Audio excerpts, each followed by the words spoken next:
अनुसूचित जाती जमातीच्या नागरिकांच्या सर्वांगीण विकासासाठी सर्वांनी एकत्रितपणे काम करावं असं आवाहन राज्य अनुसूचित जाती जमाती आयोगाचे उपाध्यक्ष ॲडव्होकेट धम्मपाल मेश्राम यांनी केलं। सोलापूर जिल्ह्यात अनुसूचित जाती आणि जमातींची लोकसंख्या 15% असून इथं ॲट्रॉसिटी गुन्ह्यांचं प्रमाण इतर जिल्ह्यांच्या तुलनेत अधिक आहे। 2023 मध्ये 219 गुन्हे नोंदवले गेले, तर 2024 मध्ये हा आकडा वाढून 258 झाला। या चिंताजनक आकडेवारीमुळे समाजाच्या उन्नतीसाठी गंभीर प्रश्न उपस्थित झाला आहे।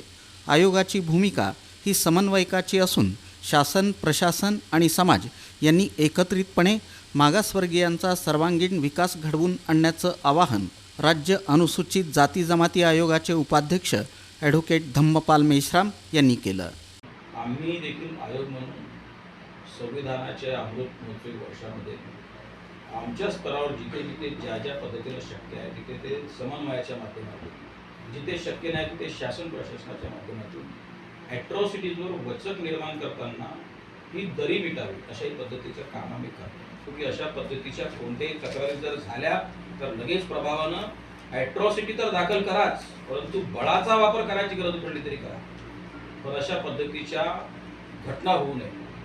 खरं तर समाजानंच आता हे चिंतन मांडण्याची गरज आहे, पण जिथे समाज म्हणून काही लोक विरोध करतात व्यक्ती विरोधासाठी, त्यांच्यावर शेवटी प्रशासन म्हणून देखील वचक बसवण्याचं काम हे प्रशासनाचं आहे आणि त्यांनी ते निश्चितपणानं पार पाडावं अशा पद्धतीची आपली